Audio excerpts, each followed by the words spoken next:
Es un error considerar que todo es como una receta. Cuando nacemos no traemos manual. Nadie nos dice, oye, el mundo funciona así.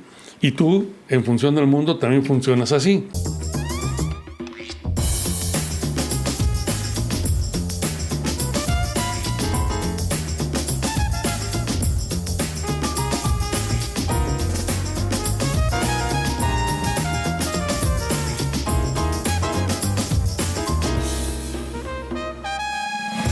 Bienvenidos amigos de Líderes en Jaque, estoy muy contento del día de hoy, tengo un invitadazo estrella. Está con nosotros el doctor José Mora Ocaranza. Permítanme, se los presumo. Es consultor y facilitador, conferencista, coach, profesor universitario en empresas familiares y en la parte de crecimiento de conciencia. Es también fundador de Heranza Consulting Group y un orgullo, mi socio, José Mora. Tiene doctorado en educación, maestrías en psicoterapia gestal, derecho fiscal, especialización en finanzas, tiene 2 programas de posgrado en psicología transpersonal, terapias de tercera generación. Ha participado en más de 143 procesos con empresas familiares. Es miembro del Family Firm Institute de Boston, del International Non-Directive Coaching Society. Es presidente del Instituto Mexicano de Investigación Tributaria. Varios certificados por ahí en el Family Firm Institute de Boston, en consultoría en empresas familiares, en Wealth Management, en consultoría en empresas familiares, coach certificado en coaching no directivo, el programa Conscious Business del Conscious Business Center International, es certificado independiente como consejero por el Instituto Mexicano de Mejores Prácticas Corporativas, es certificado instructor internacional en Mindfulness y bueno, tiene más de 10 libros, les voy a mencionar algunos: El Círculo Virtuoso, por editorial Pluma de Todd, El Mandala del Futuro por Cuanta Editores, Nuevos Horizontes para la Empresa Familiar de Cuanta Editores, Proceso de Institucionalización de las Empresas Familiares por Cuanta Editores, La Transformación de la Empresa Familiar Consciente por Universo de Letras, El Camino Turquesa, La Vía para Revitalizar el Mundo de la Vida con Atención Plena por editorial Bubok Cuanta, y Think Right, Falacias y Oxímoron para el Bien Pensar de editorial Bubok Cuanta. Bueno, puedo seguir por aquí presumiéndolo, pero es realmente un gusto, José, que nos acompañes por acá en Líderes en Jaque y que compartamos este tema que sé que a muchos de nosotros y a muchas de las personas que nos escuchan, que nos están viendo, resulta muy interesante, pero también está lleno de velos, de paradigmas, de mitos. ¿Qué es esto de las empresas familiares? ¿Cómo nació tu gusto, José, por este asunto de las empresas familiares, de dedicarte a la consultoría de las empresas familiares? Tú ya tenías tiempo en la consultoría, en otros temas, en temas fiscales, en temas de otro tipo, pero ¿por qué el gusto de las empresas familiares? ¿De dónde nace? Bueno, sí tiene un momento de génesis esta parte. Antes que nada, y antes de responderte, pues muchas gracias por la invitación, Cristian. Es un gran gusto compartir esta, se puede decir, pues sí, es una especialidad, pero también es una pasión de servicio, porque pues las empresas familiares son un motor de la economía, y no nada más en México, sino en el mundo entero, y sea cual sea el sistema político que las cobije. La empresa familiar es el gran motor económico.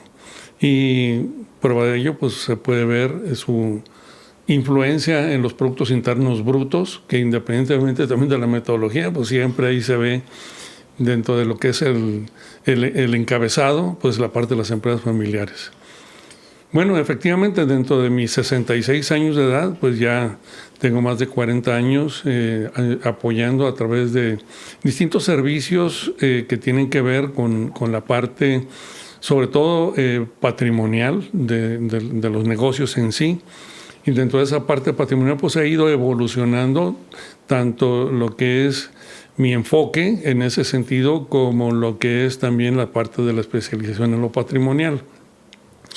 Pero en mi caso particular, centro en una referencia muy precisa mi decisión de apoyar a las empresas familiares en la crisis que tuvimos como país por aquel famoso error de diciembre, ubicado entre los años 95 a 97 del siglo pasado, en donde pues teniendo como actividad primordial en ese entonces la parte fiscal patrimonial, pues nos enfrentamos con un mundo económico, un contexto en México muy complejo, porque de repente pues nos encontramos en el abismo económico, y eso fue para todos, no nada más para empresas, fue para todos, fue parejo, fue para consumidores, fue para trabajadores, empleados, para todos como país.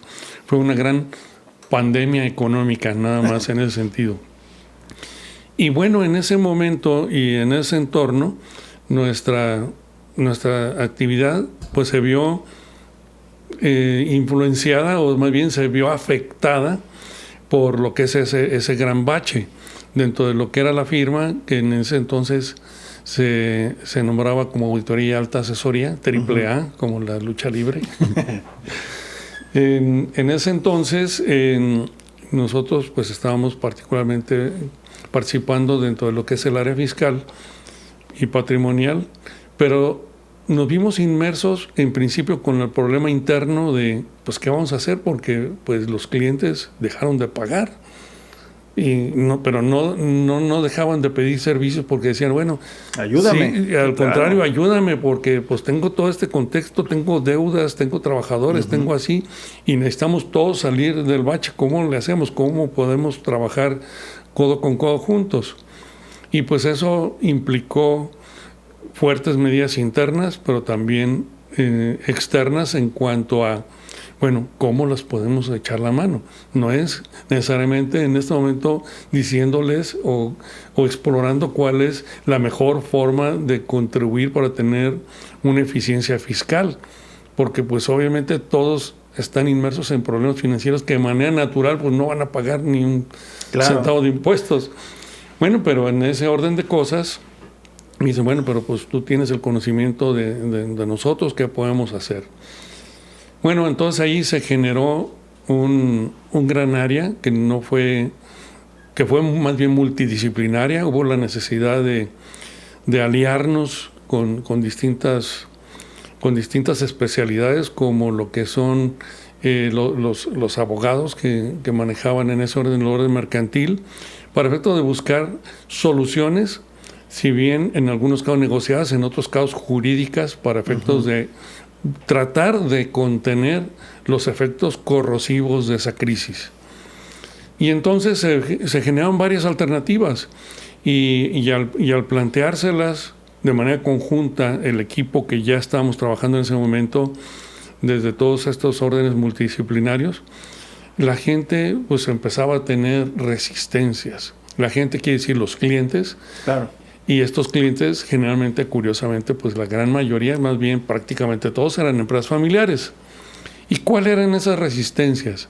Bueno, pues había fórmulas de solución, pero que no eran, se puede decir, ordinarias, sino eran disruptivas, eran incluso, puede decir, agresivas, porque, por ejemplo, cuando se trataba de poner una mesa pareja para negociar las deudas ante el sistema financiero, ante proveedores, ante todos cuantos de alguna manera tenían un derecho legítimo de cobrarle al cliente pues lo que ya le debía, pues para continuar con el ciclo del flujo del dinero, decíamos, pues necesitamos interponer un juicio para que nos sea declarada una suspensión de pagos. No queremos llegar a la quiebra, queremos llegar simplemente a proteger estos intereses de una manera ordenada.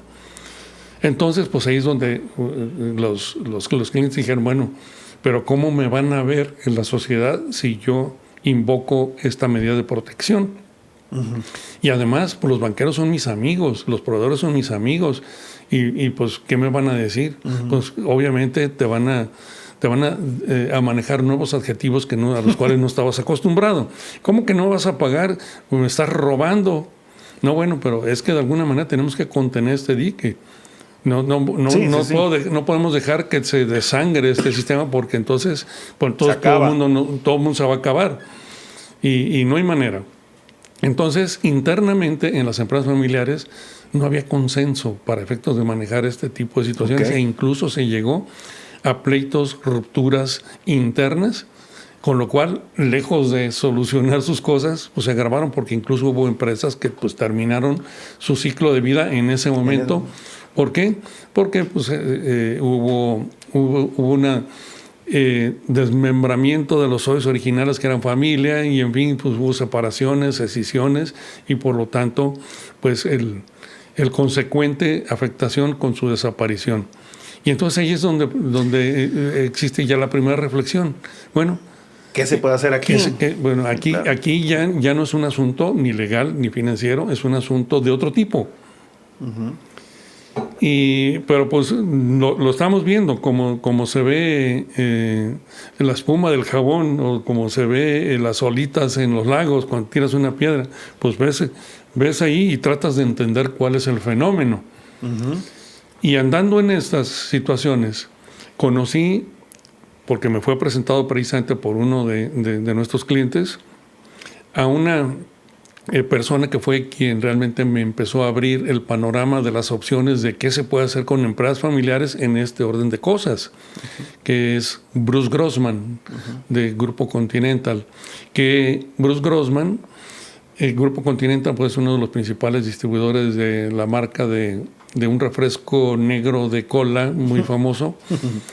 Y en su familia pues habían tenido ya este proceso, y fue tan exitoso que él ya se estaba dedicando a promover un enfoque mediante el cual las empresas familiares empezaran a generar herramientas de gobierno corporativo, es decir, de orden, de disciplina, distinción de roles, que les permitieran afrontar este tipo de contingencias con una mejor posibilidad de éxito.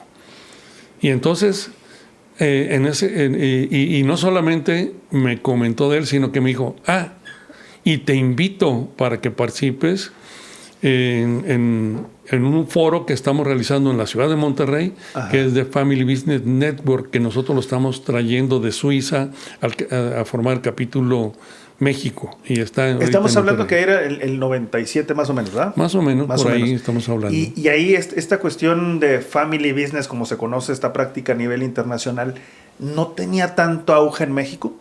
No, de hecho era una materia bastante desconocida.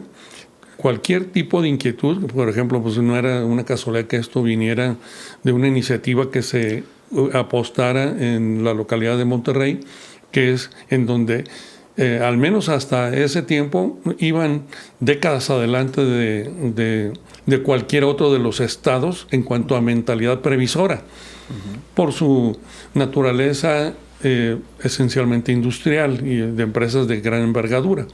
Entonces, el empresario de Monterrey conocía en algunos segmentos de los clientes más grandes pues este concepto, pero se estaban apoyando generalmente en consultores extranjeros, particularmente Estados Unidos. Todavía no aparecía el grupo de la influencia española, que, con CNIS por allá y en Madrid, pues empezaron también a tener una gran influencia, pero fue el siguiente pasito. Principalmente pues se manejaban de consultores latinos apostados en Estados Unidos que tenían buen conocimiento de la mentalidad latina.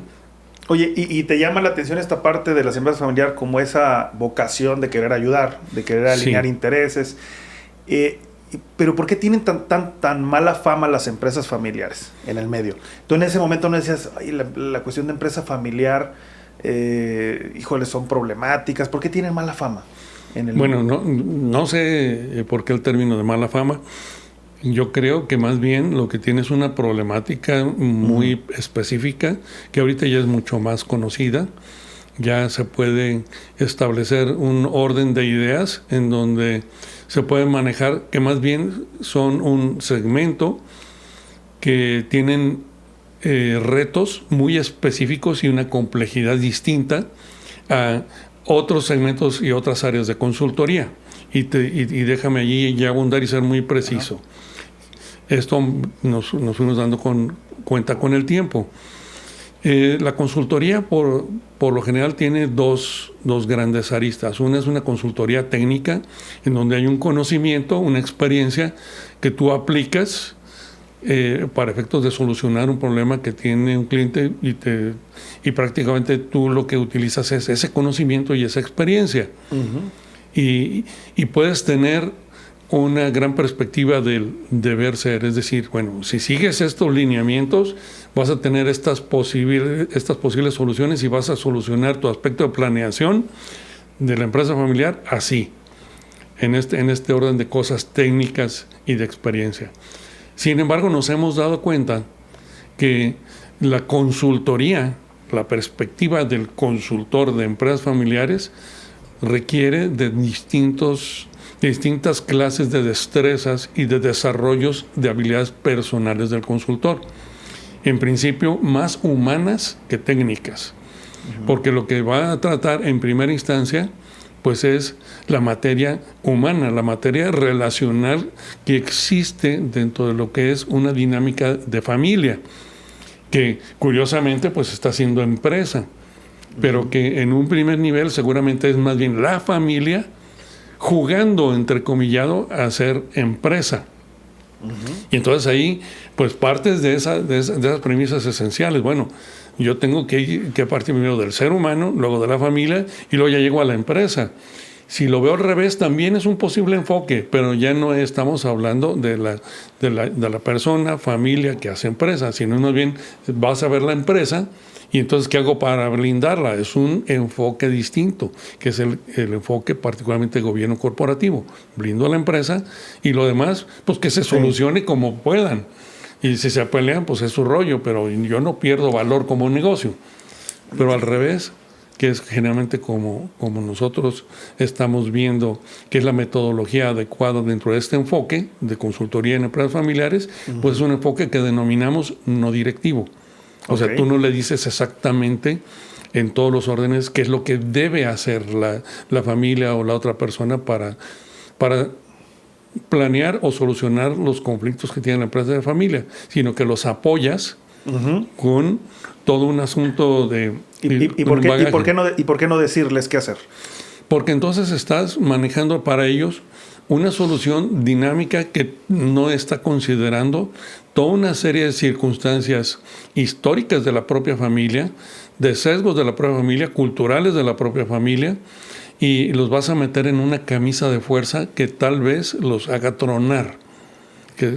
¿Por qué? Porque no estás considerando su bagaje propio. Entonces, para considerar un diseño de solución de planeación en empresas familiares, hay que considerar todos estos aspectos.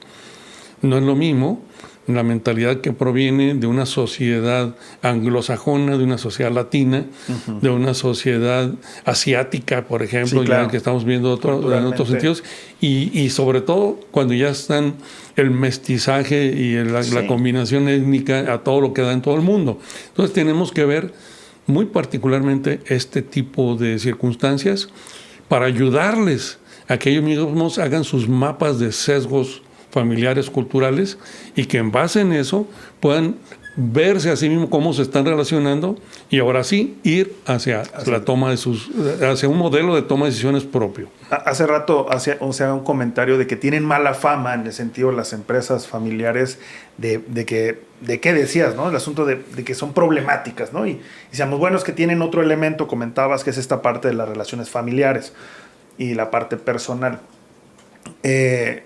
Hay mucha estadística, ¿no? De que las empresas a nivel mundial familiares, aparte de que son más del 80% de la fuerza productiva de un país, también tienden a no sobrevivir en el tiempo. Las primeras generaciones tienden a morir muy rápido.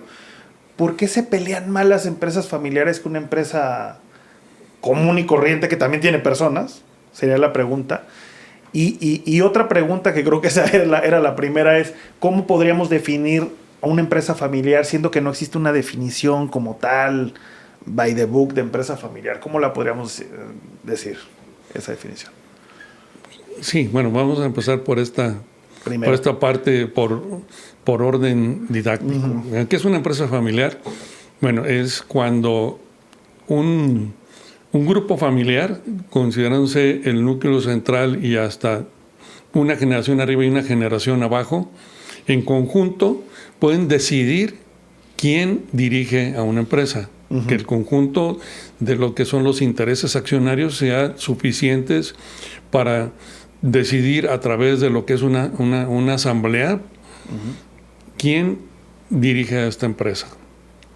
Y entonces allí pues puedes ver muchas variantes en este orden de cosas, pero particularmente ese yo creo que es el más preciso, porque es el que nos lleva también a encontrar dentro de lo que es el mundo de las empresas familiares, grandes empresas y pequeñas empresas que son familiares y que aparentemente tú dices, bueno, ya están institucionalizadas, como Ford Motor Company, como puede ser Walmart.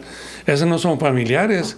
Bueno, sí entran en la definición porque el grupo de accionario que decide quién es el director es familiar. Okay. Entonces ahí estamos, en ese primer orden de cosas. Otro, el mito de las estadísticas en las empresas familiares ha sufrido se puede decir un sesgo de desinformación. Más bien ha tenido un sesgo de desinformación precisamente por las estadísticas. El mentado efecto de John Ward del 30-13-13, hablando de quién sobrevive en primera, segunda y tercera generación, pues se manejó en base a una investigación que tenía una muestra, pues sí representativa, pero no a través del tiempo, sino en ese contexto y en ese momento. Y se generalizó, dando como resultado una creencia. La creencia de que realmente yo tengo las posibilidades de primera, segunda generación solamente el 30% de sobrevivir. Y cuando en realidad no es así. ¿Por qué no es así?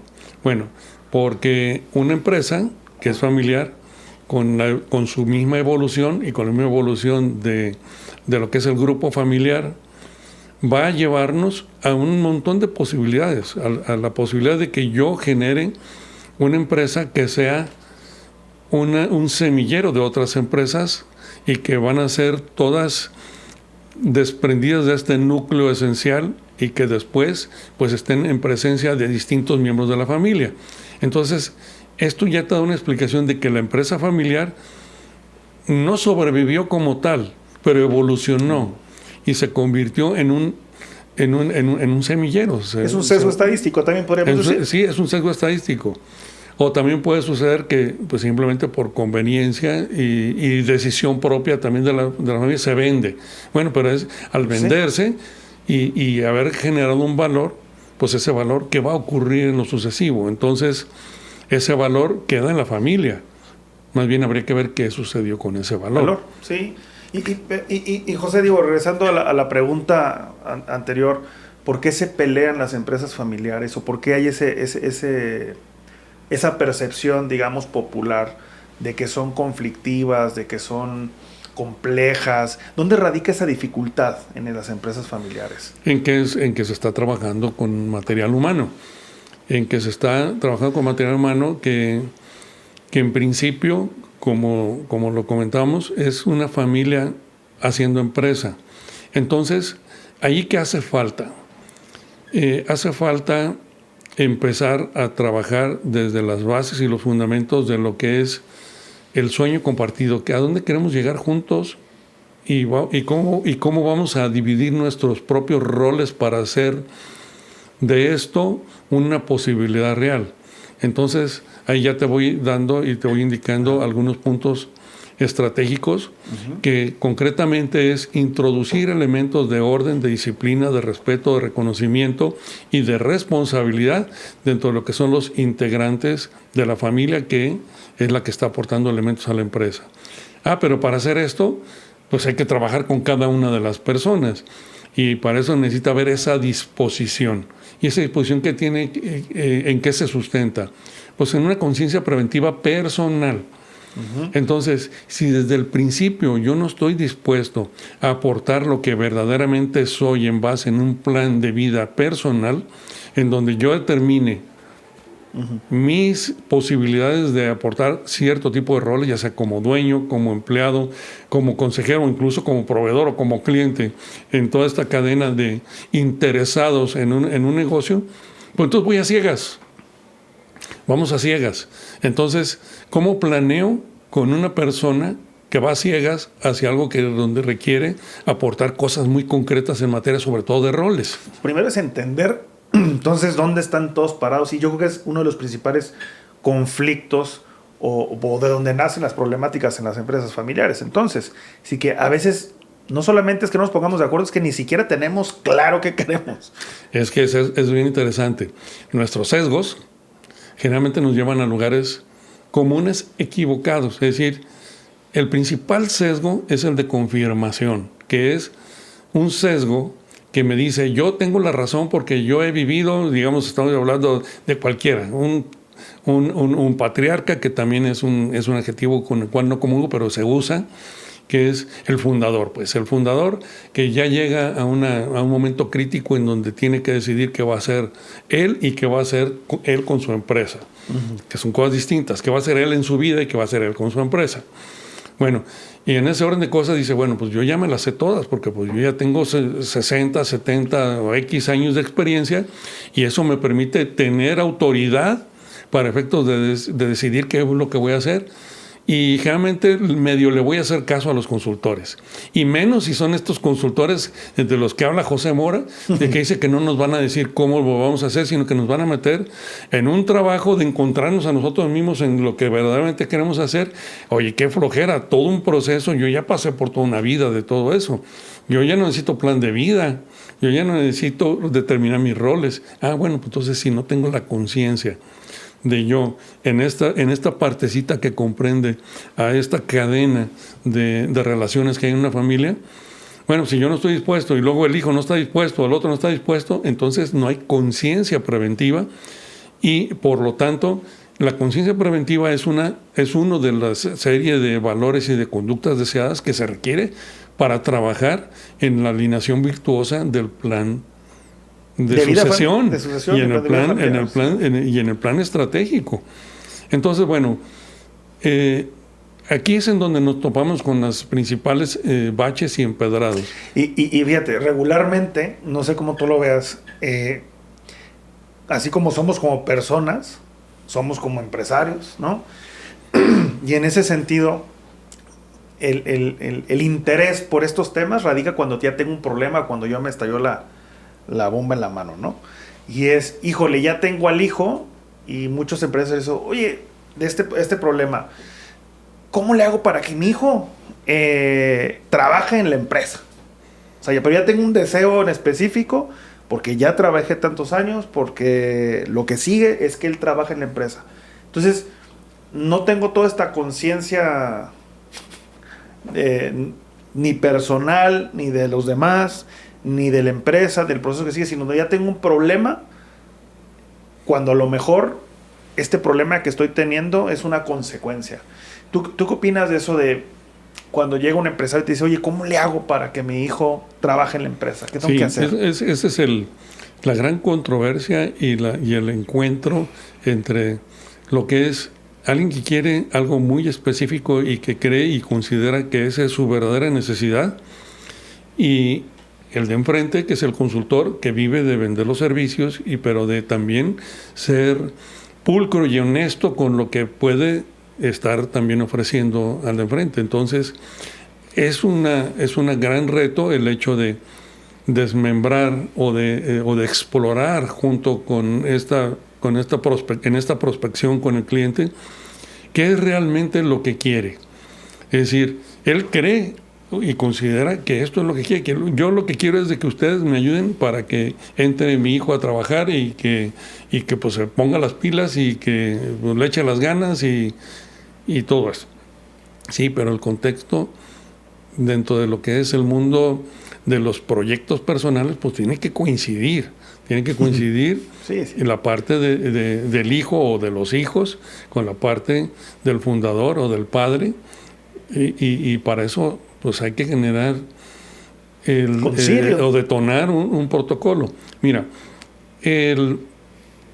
como decía en un principio, el manejo profesional de la consultoría en empresas familiares es distinto del enfoque de la dirección de empresas familiares o distinto del enfoque de ser miembro de empresa familiar, porque tú te ubicas en una posición de observador sistémico, es decir, una visión de dron en donde estás viendo todo el sistema con un enfoque integral.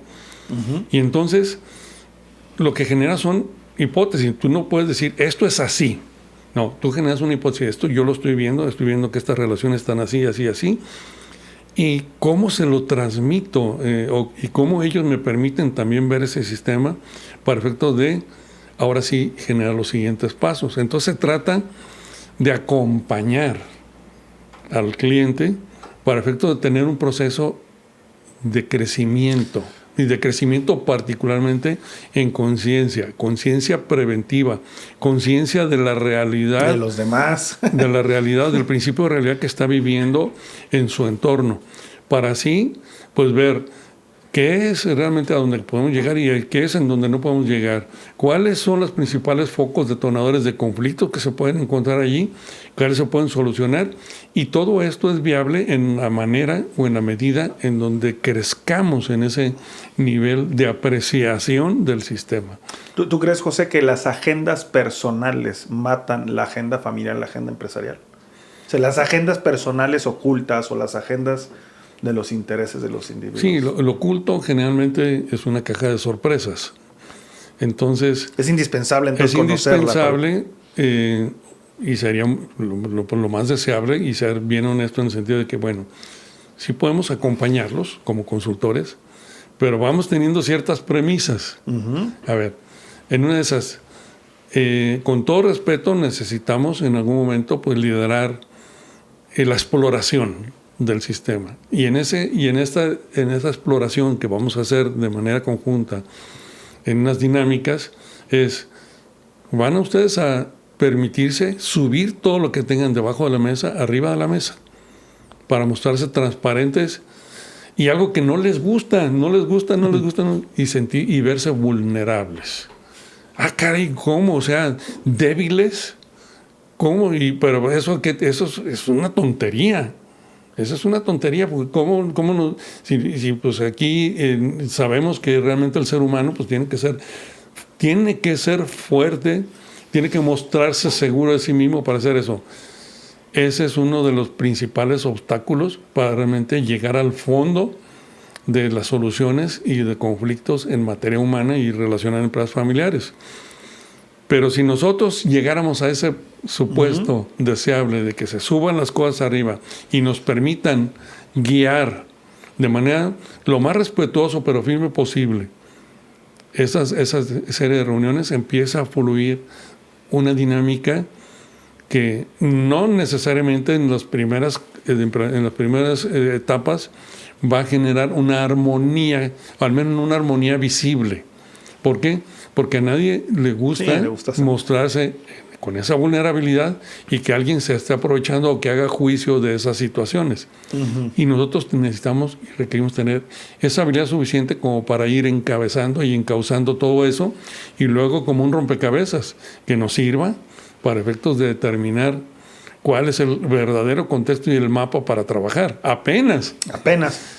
Los acuerdos, todo, fíjate, no hemos hablado ni de protocolo ni de eso, pero porque eso viene después, esas son de las herramientas duras, eso es la ortodoxia, eso es la técnica, eso es el deber ser. Apenas estamos hablando de la materia humana. La materia prima, que aquí es la más importante, la humana. Así es. Oye, y en tu experiencia, ¿qué pasa cuando, o por qué se da este asunto cuando yo estoy convencido, en tu experiencia con clientes, de ves a los fundadores, que están convencidos de hacer una cosa y ya hacen procesos, pero en la praxis hacen otra cosa totalmente diferente?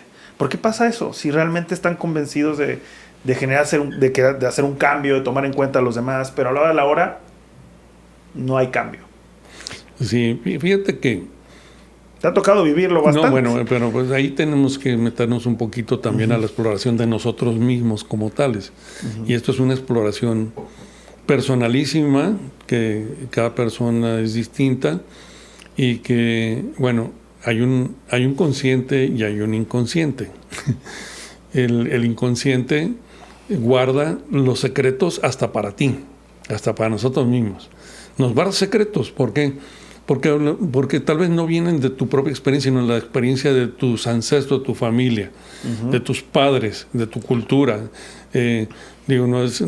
Todo esto incluso puede tener orígenes en muchas de las ocasiones, incluso dentro de los traslados que hicieron gente que viene del extranjero, gente como libaneses, judíos que vienen o que tienen un origen diverso, y que no por trasladarse físicamente a un mundo y a una cultura nueva, dejan en el inconsciente no la semilla, sino ya la germinación de muchas costumbres, creencias y sesgos que vienen de esa manera ancestral. Y entonces eso, ¿cómo se antidota? Es decir, porque va a surgir. Entonces, si en un momento surge de una manera imprevista, va a surgir como una incomodidad, como una circunstancia de no me está gustando esto no va por aquí, estoy perdiendo control, estoy perdiendo poder en la familia, se aborta el proceso, se aborta, cuando estaba totalmente seguro de que era a donde iba. Entonces, esto también necesita ser materia de una exploración personal, porque algo con lo que nos vamos a encontrar es con este autoboicot, que viene atrásito de un autoengaño, y esto pues simplemente viene a tener una posibilidad de incluso tener una resolución en estos asuntos, incluso te digo, ancestrales. Son los sesgos. Y es invisible, pues a final de cuentas, ¿yo cómo puedo darme cuenta que me estoy autoboicoteando? Porque si es inconsciente, ¿que sentir incomodidad? ¿O cómo podría...? Ahora es inconsciente. Ajá. ¿De dónde viene? Es inconsciente porque ahí está encriptado dentro de lo que es la información, lo que son las ecuaciones de conducta, lo que son las cápsulas de experiencia condensada, los COEX mentados de los que habla Ken Wilber. Ahí están en el inconsciente. Y eso es lo que detona este impulso. Pero ese momento, ese impulso, esa incomodidad, es la gran oportunidad de observarlo. Okay. Se descubre ponerse en incomodidad. Si se da la posibilidad de explorarlo, obviamente pues, necesita un apoyo, necesita un espejo para este efecto. Y si se da la oportunidad de explorarlo, seguramente puede llegar a algo distinto a lo que es ese impulso. Pero si no, y se va completo con el impulso, como tirarse un clavado al vacío o a una alberca, pues va a caer en donde él haya previsto caer. ¿Tú qué has hecho en esos casos que te ha tocado vivir con empresarios que están convencidos de hacer un proceso y ellos mismos son los que se están metiendo la pata, son los que están generando esas resistencias de las que hablas, esas malestares? ¿Cómo poder, como empresarios, por ejemplo, si nos están escuchando, nos están viendo, cómo poder autodetectar eso? Una es la incomodidad, otra, ¿cómo poder darle vuelta a este asunto? Sí, es una incomodidad que parte principalmente de una sensación, un sentimiento que surge y que generalmente no tiene un asidero o una contraparte racional. Es decir, a veces lo siento y no puedo explicarlo. No puedo explicarlo porque todas estas partes de los sesgos, todas estas partes de lo que son las creencias inconscientes están integradas a lo que es el parasimpático. Okay.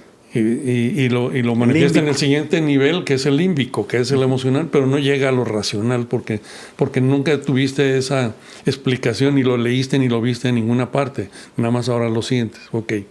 Pero entonces, la posibilidad que existe, si es que se lo permiten, porque si no se lo permiten, pues no hay manera. O sea, si tú dices no, pues no hay manera. Pero sí, bueno, déjame darle una posibilidad porque realmente no lo puedo explicar. Vamos a ver, José, dime, ¿cómo le hago? Pues te voy a hacer unas preguntas. Te voy a hacer unas preguntas y espero que las respondas lo primero que se te venga a la mente. Y todos son, ¿para qué? ¿Para qué es eso? O sea, ¿para qué quieres cortar con este proceso? ¿Para qué? O sea, ¿qué es lo que vas a encontrarte en el siguiente paso? No, pues es de que pensarlo mejor. ¿Para qué? Le hacemos una seguidilla de ¿para qué? Uh-huh. Esto te va a llevar forzosamente, si le sigues, no hay más de 7, 8 niveles del para qué y encuentras la verdadera respuesta. Pues es de que nomás lo siento, pero no sé. Bueno, entonces ahora, ¿qué decides? Ahora realmente, ¿qué decides? Porque ya tienes información precisa, ya que no es información suficiente, porque información suficiente es un barril sin fondo. Tienes información precisa. Estás viendo los planes tuyos y de tus hijos, los roles, qué es lo que cada quien quiere aportar, a dónde va cada quien. Ya viste los perfiles, ya tienes toda la información precisa. ¿Qué quieres hacer? Ahora sí, racionalmente, hazte responsable de la decisión que vas a tomar en este momento. Quien llega a ese punto, generalmente pues decide seguir. Y rompe esa resistencia. Que te digo, pues no es sencillo porque se necesitan el gran paso que es darse el permiso de explorar, de sentirse en esa vulnerabilidad, en ese camino de exploración. Gran trabajo personal que se necesita, o por lo menos se necesita mucha valentía. Por eso hay que felicitar realmente a las personas que van hacia adelante con un proceso como este tipo, porque lo primero que hay que reconocer es su valentía. Sí, no fácil. Oye, una pregunta que está mucho en el medio y que seguro te la han preguntado mucho como experto en esta materia de empresas familiares. Una vez que el empresario ya tiene sus hijos, ¿no? Una empresa consolidada, ¿es un error que los hijos inicien su experiencia profesional con los padres en la empresa familiar? Es un error considerar que todo es como una receta. Ok. Porque se ha dicho, oye, es que lo mejor es que vayan y exploren por otras vías para que conozcan el mundo. Y se dice hasta como afuera, como una situación deseable. Un deber ser. Ajá. Sí, un deber ser.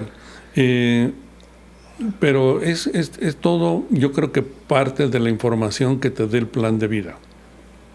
¿Tú no crees que está mal o está bien que empiecen? No creo que sea un estándar. Okay. No creo que sea un estándar porque pues hay muchas vías para explorar dentro del deber ser. No, es que otros dicen, bueno, que empiece afuera y que exploren desde los trabajos en donde no tenga nada que ver con lo que es el negocio hasta otras áreas, o incluso se habla de que, bueno, mejor que sí empiecen aquí en la empresa, pero que empiecen desde abajo. Que empiecen desde el almacén o desde limpieza, no sé, lo que gustes. Estos son resultados de experiencias que han tenido y que consideran pues bastantes procesos, pero que hablan básicamente de lo que es como las estadísticas que veíamos hace rato. Okay. Todas las estadísticas se van a comportar de manera similar, ¿no? Depende del contexto. ¿Tú no recomendarías entonces de que no, que se quede afuera? Depende de tu familia, depende de los planes de vida. Es una respuesta aparentemente sin compromiso de mi parte, porque dice, bueno, es que comprométete a decir una vía adecuada. Es que si me comprometo y digo una vía adecuada, estoy en el deber ser técnico que tiene que ver con conocimientos o experiencias, lo cual no funciona para todos igual. Claro. Entonces, no, hay que ver el plan de vida que tiene cada una de las personas y yo le puedo, de alguna manera, hacer ver qué es lo mejor para esa persona. Hacer ver no quiere decir que yo le voy a decir qué, sino que vamos a explorar juntos y yo voy a decir, mira, es que yo sí quiero mejor tener una experiencia fuera, porque pues como es una empresa que es de promoción deportiva, pues entonces por lo que nosotros generamos internamente, pues están muy expensas de lo que ocurran afuera en el mercado. Entonces, claro, mejor que explore en ese sentido el mercado externo a mi empresa y luego ya me vengo. Pero no es un asunto que va más a un capricho, a una receta de cocina, a un deber ser, por lo que dices, ¿no? Hay otra pregunta, es que pase por lo que yo pasé, que sufra, que empieza desde abajo. ¿Qué opinión te merece ese tipo de posturas de algunos consultores en empresas familiares donde hoy es necesario que empieces desde abajo, que conozcas toda la empresa? O esta otra reflexión que en algún lado leí que dice que el techo de los fundadores es el piso de los sucesores. ¿Qué opinión? Sí, he dicho, incluso hay otros como que el destino les espera a las futuras generaciones. El siguiente Después de 3 generaciones vas a encontrar otra vez mendigos que se acabaron la fortuna de los anteriores. Y bueno, pues todo son situaciones que se van sumando a los sesgos. Vemos nuevamente los sesgos y vemos nuevamente ese asunto las de querer que sufran lo que yo sufrí como empresario. Pero mira, ¿esto por qué sucede? Generalmente no tiene que ver por un asunto de currículo, sino más bien de educación. Tiene que ver más bien con un asunto de educación transgeneracional. Y la educación transgeneracional parte también de premisas personales y transpersonales. Okay.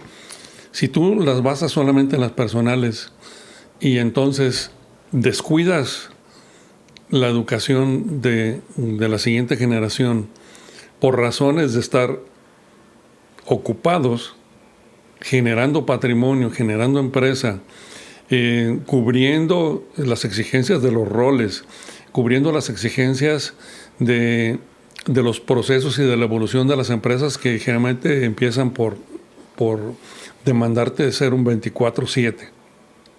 Entonces vas a descuidar el acompañamiento que es parte de tu responsabilidad como formador de una generación siguiente, no nada más en la empresa, particularmente y en primera instancia en la familia. Okay. Entonces el aspecto educacional tiene que ver primero cómo formo familia. Y si formo familia basado en unos valores que no se alinean con lo que es todo un aspecto integral de desarrollo personal, desarrollo de conciencia y luego cuidado de lo que es el patrimonio, es decir, estar en el eje particularmente del hacer para luego ser persona, pues eso a la tercera generación te va a repercutir en un resultado adverso. Sin embargo, si desde el principio de ahorita estamos visualizando planes de desarrollo de familia en donde voy a privilegiar el ser de la familia, el ser de la persona, para luego tener acceso al hacer que tiene que ver con los cuidados del patrimonio, incluyendo a la empresa, nada más el voltear ese eje da resultados muy distintos. Da resultados muy distintos porque la persona está muy consciente de qué es lo que tiene, dónde está, qué quiere estar, cuál es su rol y cuál es su responsabilidad. Orden, disciplina, respeto, reconocimiento y responsabilidad, que es lo que tiene que estar presente en esos sistemas. Si tienes eso, no tienes en este orden de cosas que hacer sufrir a nadie. Que hacer sufrir con enfrentarlo a un panorama del deber ser de que para que tú vivas lo que yo viví en cuanto a las carencias, en cuanto que aprendas a darle el valor al dinero y cómo se gana y con el sudor. Todas esas son creencias. Son creencias, sí. Son creencias que hacen estrategias y que dan como resultado algo muy diverso a lo que lo que tú estabas diseñando, sí, para lo cual lo estabas implementando. Porque, bueno, en casos concretos sí hemos visto gente que sigue ese modelo y al final, ¿qué sucede? Bueno, es muy probable que las personas sí tengan un aprendizaje, sí tengan una enseñanza, tengan una apreciación, pero dicen, pero ya no la quiero para esta empresa, no la quiero para la empresa familiar, mejor me voy y hago mi propio esfuerzo aparte y así pues no tengo la monserga de que tengo que estar respondiendo por mis actos a toda la generación anterior y pues si ya tomé todas las herramientas y todo el know-how, pues mejor me voy para otro lado. ¿Cuál sería para ti la mayor trampa de la empresa familiar para los fundadores? ¿La mayor trampa o cuál sería el éxito de una buena institucionalización? Porque pues, obviamente cada vez se habla más de este asunto de la institucionalización y se está volviendo cada vez jerga popular empresarial y cada vez hay más interés. Pero en tu experiencia, ¿cuál sería esa trampa en la que podríamos caer o que podrían caer los empresarios que están viendo este video al querer hacer ese proceso? Sí, es como darle un poquito de reciclado un poquito a los comentarios que hemos estado haciendo. Sin embargo, trampas, pues vamos a encontrar muchísimas. ¿Por qué? Por lo que hemos estado comentando, particularmente de los sesgos. Y hay uno que sobre todo a los fundadores les representa el mayor y más grande reto, que es el sesgo de enfrentarse a su mortalidad física. Okay. A lo que es el hecho de que pues todo es impermanente y pues es obvio que la vida también es impermanente. Entonces es no encontrar el momento adecuado para hacer la planeación de su sucesión, porque influye este hilo inconsciente que me dice, no, pero si tú estás en plenas facultades, al contrario, ahorita tienes la experiencia adecuada y la fuerza y además lo que estás viendo en tu siguiente generación, pues es un perfil muy distinto al que tú manejaste. Hay una impresión o una percepción de incapacidad o de comodidad o de falta de recursos o de responsabilidad o de una lectura inadecuada de los tiempos, pero esa es una trampa, porque en realidad mortales somos y todos nos vamos a morir, y también el empresario que dice que no o que sí, también, pero que inconscientemente uno está pensando eso como una posibilidad evidente. Segundo, todas las personas tenemos un perfil y unas capacidades que requieren ser apreciadas en función de la mayor objetividad posible. Entonces, más bien hay que crear contexto en cuanto a lo que es gobierno corporativo, en cuanto a lo que son los procesos, los KPIs, en fin, todo lo que se arma en la columna vertebral de institucionalización de la empresa familiar, para efectos de que esto le sea aplicado y que sea objetiva la evaluación en una percepción transgeneracional. Okay. Y en este orden de cosas, gestionar toda esta serie de recursos, sobre todo para dar el gran paso que me diga, ok, sí hay riesgo en este paso generacional, pero me lo aviento. Sí hay y me sostengo. Entonces es un trabajo que realice el fundador y su familia en el orden de estar gestionando todos estos retos, todas estas resistencias.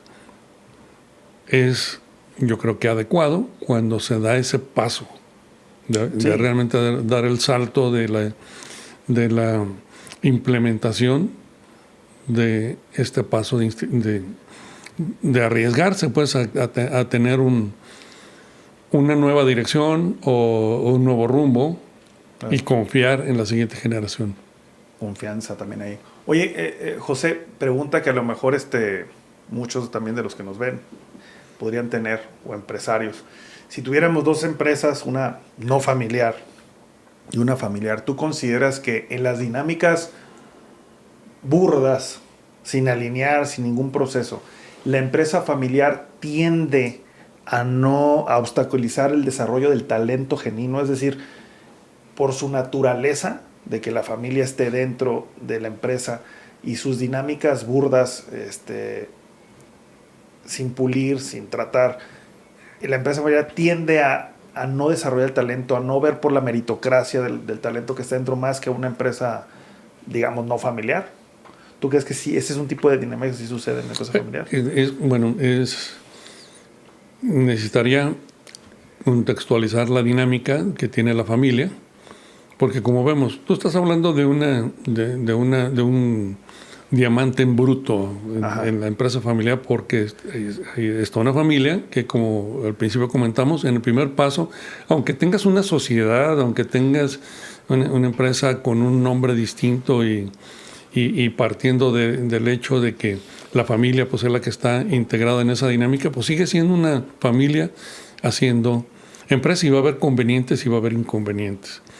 Por supuesto que si no se trabaja todos estos aspectos que hemos comentado de orden, disciplina, respeto, reconocimiento y responsabilidad, pues en algún momento del crecimiento y de la evolución del negocio se van a atorar.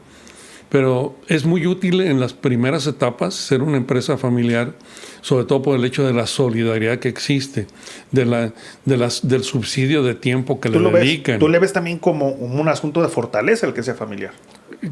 Sobre todo en los inicios, te digo, este hecho de la solidaridad que se presenta entre todos los miembros de la familia, y sobre todo cuando no hay el conflicto del poder y de la autoridad, porque si está en ciernes, es decir, en sus primeras etapas evolutivas, es la familia trabajando bajo las órdenes del fundador. Y el fundador te dirige la orquesta y te da los manazos en la mesa cuando es necesario y pues en ese orden de cosas pues va a haber un enorme esfuerzo que a lo mejor no está profesional o adecuadamente compensado por esa revoltura de roles que tenemos, pero la empresa va a tener un grandísimo soporte en esas primeras etapas. Pero esto se va a topar con el reto del perfil de la gente que lo integra, ¿verdad? Sí, no, se va a topar con el reto de los propios planes personales, cuando llegan a un momento donde dice, bueno, ¿yo a qué le tiro aquí? Un hijo, otro hijo, y de repente tienes 4 o 5 y yo a qué le tiro aquí. Y el papá pues ahora dice, pues ustedes se van a quedar con la empresa, pero ¿quién de todos? No, pues todos. Ah, sí, ¿y quién la va a dirigir? ¿Y cómo le va a hacer? ¿Y cómo lo vas a manejar? Yo soy el más capaz, no este. Y empiezan, en principio, las alcancías internas y luego a exteriorizarlas. Y puede haber ya pugnas de poder por el poder. Y todo le hablan al oído al papá y así, pero esto, el antídoto, pues es la planeación. Es el hecho de trabajar en la planeación paralela con los planes de vida, con los planes de familia, con los planes de sucesión. De manera burda, ¿tú crees que si no se atiende, obviamente nos va a afectar la meritocracia? Pues, en la eventualmente empresa? Sí, porque pues, se llega al punto en donde si no hay orden, disciplina, respeto, reconocimiento, pues mira, estos son los elementos pues, para que haya amor en la familia y eficiencia y eficacia en lo que son los aspectos empresariales. Entonces, llámale como quieras, estos son los elementos: orden, disciplina, respeto, reconocimiento y responsabilidad. Mételos a trabajar y vayan consiguiendo y palomeando estos aspectos y vas a encontrar un panorama de igualdad de oportunidades, igualdad de circunstancias y un ambiente de posibilidad de discernir cualquier tipo de duda o de conflicto que se pueda estar presentando. No se van a evitar los conflictos, pero vamos a tener un mejor panorama y una mejor plataforma para gestionarlos. Oye, hace rato hablabas del asunto de cuando llega este punto de la gestión del poder y la autoridad. ¿Cómo los diferencias tú de la autoridad y el poder en la empresa familiar o en la empresa en general? ¿Cuál sería la diferencia entre esas dos cosas? Bueno, el poder y autoridad son dos términos que se complementan uno con el otro, no son lo mismo. Poder tiene que ver con el hecho de que se hacen una distinción incluso jurídica de cuáles son las capacidades de toma de decisiones de una persona en función de su rol. Ese sería el poder. Y la autoridad tiene que ver con qué tan calificado está y qué tan reconocido está por terceros para ejecutar una actividad en un rol. Entonces, generalmente se necesitan los dos. Pero cuando se habla de poder, en este orden de cosas se trata de ser incontrovertible, es decir, yo mando aquí y estos son el marco jurídico incluso de ese yo mando aquí. Pero digo, la autoridad es la capacidad personal en cuanto a experiencia, conocimientos de cubrir con un perfil y un rol.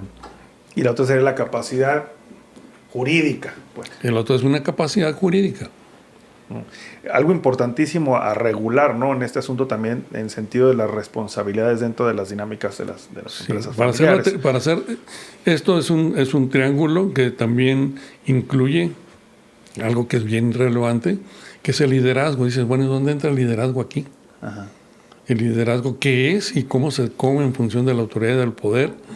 Y sobre todo también tratándose de una estructura en donde pues ya estás madurando hasta llegar a ser incluso un gobierno corporativo. ¿El liderazgo qué? Bueno, pues el liderazgo tendrá que ver con la manera en cómo legitimas ese poder y esa autoridad. Y hay muchas maneras y muchos estilos, pero generalmente un fundador tiene todo en su bagaje y en su línea.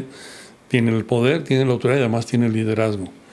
Y cuando hay una sucesión y viene y ocupa a alguien más su puesto, tiene poder y tiene autoridad, posiblemente. Pero entonces el liderazgo, ¿dónde queda? Es decir, esa capacidad de hacerse seguir y de hacerse sentir en función de lo que se quiere manejar como objetivos dentro de lo que es una estrategia de una organización. Y entonces ese liderazgo pues hay que convalidarlo. Ese liderazgo tiene que aparecer, ese liderazgo tiene que estar presente para efectos también de que se pueda cumplir con la premisa de que todos lo reconozcan y que vayan en un mismo sentido. Oye, José, pensando como empresarios, ¿qué consejo le darías al empresario que ya tiene a su familia trabajando, que tiene interés de que estén trabajando ahí? Pero ¿cómo le digo que no está funcionando en lo que está haciendo? ¿Y cómo hago para regular el que sigue estando, pero cómo llevo esa parte de la gestión empresarial con el familiar? ¿Qué le diría a ese empresario? Oye, ¿cómo le digo que no sirve a mi hijo? ¿Cómo le digo que no está funcionando, que no está dando resultados? ¿Cuál sería tu consejo a ese empresario? Bueno, primero, pues tú me estás dando la posibilidad de hablar de un juicio. Oye, no está funcionando, pero ¿cómo sabemos que no está funcionando? Porque dices, ¿cómo le digo que no está funcionando? Bueno, ¿que no está funcionando qué? Que él no está realmente poniendo sobre la mesa todos los elementos para que la siguiente generación se desarrolle dentro de lo que es el negocio. Bueno, yo como tuve esa información, ¿cómo sé que no está funcionando? Alguien me lo dijo, lo estoy viendo, un hijo vino y me dijo, y me comentó, es la inquietud de la familia que dice, oye, pues es de que esto está pasando aquí en la familia y yo quiero ver cómo le hago con mi papá, que está cerrado en que no nos quiere dar espacio para desarrollar nuestros proyectos aquí. ¿O cómo? O sea, ¿cuál sería el planteamiento real? El planteamiento, sí, ¿a dónde vamos, no, con esto? No digo para no decirle, oiga, fíjese que su negocio no está funcionando. ¿Quién dice? ¿Cómo sabe? ¿O por qué? Pues si es mi negocio.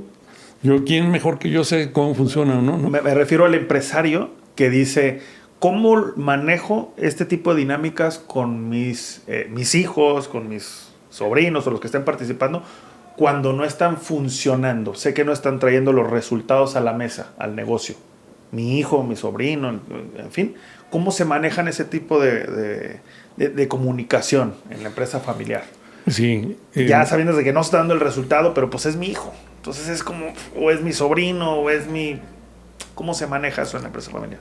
Sí, vamos a redundar, porque aquí lo que se necesita es el proceso. Es el proceso como para establecer el orden de las cosas dentro de lo que es la estructura de gobierno de mi negocio familiar, para efectos de estar en condiciones de establecer objetivamente cuando alguien que está en un rol específico, está, por ejemplo, manejando la gerencia de ventas, está manejando recursos humanos, y que yo veo ahora, después de todo un proceso en donde se manejó la determinación de los roles, el plan de vida, cómo se puede desarrollar, el protocolo de familia, que incluso dice pues todo puesto de trabajo y en este orden de cosas en donde se ha ocupado por un familiar, va a ser evaluado por el consejo de administración de la empresa, para efectos de determinar si funciona o no funciona en base a estos parámetros que tienen que ver con el perfil de puesto. Por lo tanto, que esto quiere decir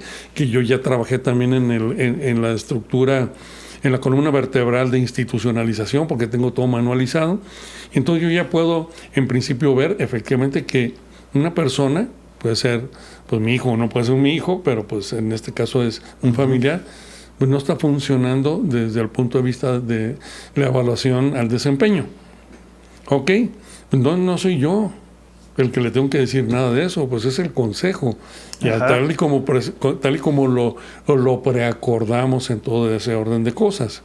Si no hay este orden de cosas, si no hay toda esa estructura, pues yo soy el que se lo tengo que decir, pero además, ¿en base en qué? ¿Sí? ¿En base en qué? ¿En una apreciación subjetiva o en una apreciación en donde pues no funciona igual que los empleados, porque a los empleados yo sí les puedo exigir y él es mi hijo y no le exigí, pues entonces no hay orden, respeto, ni reconocimiento, ni responsabilidad en todo este asunto. Se lo voy a decir y va a generar un conflicto. Esto es un hecho. O sea, ¿sabes qué? Pues ya mejor, pues ahí le paramos, mejor ya no vas a trabajar en el negocio o te vamos a reubicar porque no funcionas ahí. Bueno, pues ¿en qué base en que no funciono? Pues en que no cumples con las metas. ¿Cuáles metas?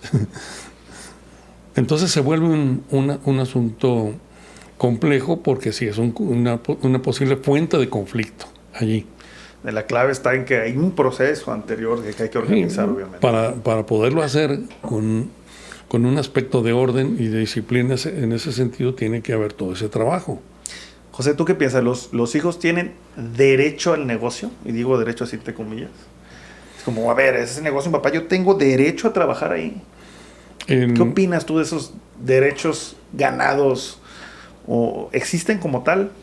Mira, no existen como tal en el mundo jurídico, no existen como tal en la parte personal, pero parte del derecho o parten de lo que es un inventario de lo que es el enfoque sistémico. El enfoque sistémico te dice, todo hay en este contexto en donde se involucran personas, familia y negocio, hay momentos y hay integrantes, momentos.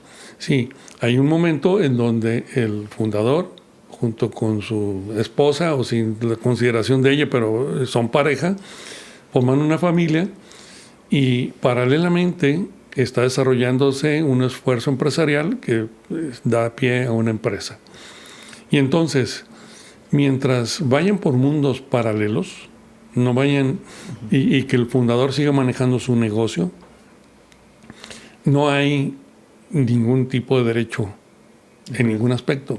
Sin embargo, desde el punto de vista sistémico, relacional, hay un derecho que se llama de pertenencia, que es, por ejemplo, yo tengo un hijo, ese hijo es de a fuerzas que tiene derecho de pertenecer a la familia porque pues, es nuestro hijo de sangre incluso, o adoptado, pues, pero en este caso no nos vamos a meter en camisa once varas. Bueno, ok. Entonces, bueno, pero el hijo pertenece a la familia y la empresa me pertenece a mí como fundador. Ok, pero entonces se llega un momento en donde estas líneas paralelas evolucionan y los hijos crecen y en algún momento determinado yo invito a uno de ellos y digo, oye hijo o hija, pues vente al negocio, vente al negocio porque pues en algún momento pues ya aquí la posibilidad de que desarrolles tus habilidades profesionales o a lo mejor simple y sencillamente pues para que te vengas a colaborar aunque no tenga nada que ver con lo que estudiaste, total te invito. Y el hijo o la hija aceptan y entran al negocio. En ese momento se genera un derecho de pertenencia de todos los hijos que haya. Si es hijo único, pues no hay bronca. Pero si hay 10 hijos, les da un derecho. Les da un derecho a pertenecer en el rol en que esté adentro a la empresa. Oye, ¿y qué pasa si no los invito? Va a haber un conflicto en algún momento porque no hay ese acuerdo en donde se le ha pedido permiso al sistema para actuar de una manera distinta a ese derecho de pertenencia. O sea, sistémicamente se va a dar como sistémicamente quiere decir inconscientemente yo siempre y la familia va a actuar en el sentido de que todos ya tienen derecho. Porque ya uno ya está, si no se va a tratar de desigual al igual. La regla de todos coludos, todos rabones. Así es. Bueno, al menos a todos les tengo que preguntar, oye, ¿estás invitado? ¿Quieres o no? No, pues que no. Ah, está bien, pero ya cumplí con eso. Ok. Ese es un orden de cosas, porque ahí nada más estamos hablando del rol de colaborador invitado, familiar invitado. Bueno, pero llega un momento en donde hay que hablar de propiedad. Oye, pues yo ya tengo 20 años en el negocio y pues no, claro, ¿qué onda? No, pues sí te invito y te voy a pasar una acción para empezar y luego ya vemos. Bueno, esa acción que implica que todos, incluso los que fueron invitados y ya no están en la fiesta desde el punto de vista de los roles de empleado o de colaborador, todos también están invitados a ser propietarios, al menos en el porcentaje que ya le invité a este. Entonces, ahí es en donde se empieza también a Si hay hacer como complejo. derechos otorgados a veces hasta inconscientemente Son por derechos, una dinámica. son derechos sistémicos. Derechos Y sistémicos. dentro de esos derechos sistémicos está el de que el primero en tiempo es el primero en derecho. El poder jerárquico superior es el que ordena los niveles jerárquicos inferiores. El derecho de pertenencia y el derecho a dar y recibir con integridad, que son con los cuales se sustenta también la planeación en la familia. Padre. Oye, José, ¿tú crees que entre más dependa la operación del negocio del fundador que opera, más vulnerable es? Dependiendo de la etapa en el modelo evolutivo del negocio. Ok. Y depende también de cómo en esa etapa haya estado manejando el aspecto de este orden y disciplina, respeto y reconocimiento en función de la familia. Sí, en este orden de cosas puede ser, y dependiendo también de del giro y de varias circunstancias ahí, que pueda ser un negocio que esté dependiendo de personas prácticamente toda su existencia, todo su ciclo. Pero si se sabe transmitir también el know-how, la experiencia a más personas, a los sucesores, en ese orden los sucesores directivos o los sucesores del know-how, pues entonces el negocio puede seguir.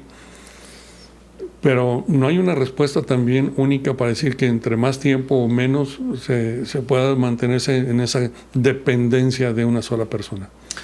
Oye, José, y en una empresa ya institucionalizada, con su protocolo familiar, con sus acuerdos, que ya tienen órganos de gobierno para tratar los asuntos de la familia, los asuntos del gobierno de la empresa, ya profesionalizada la empresa, ¿es conveniente considerar o es mejor considerar que la familia esté en puestos estratégicos donde está la visión a largo plazo más que en la parte operativa?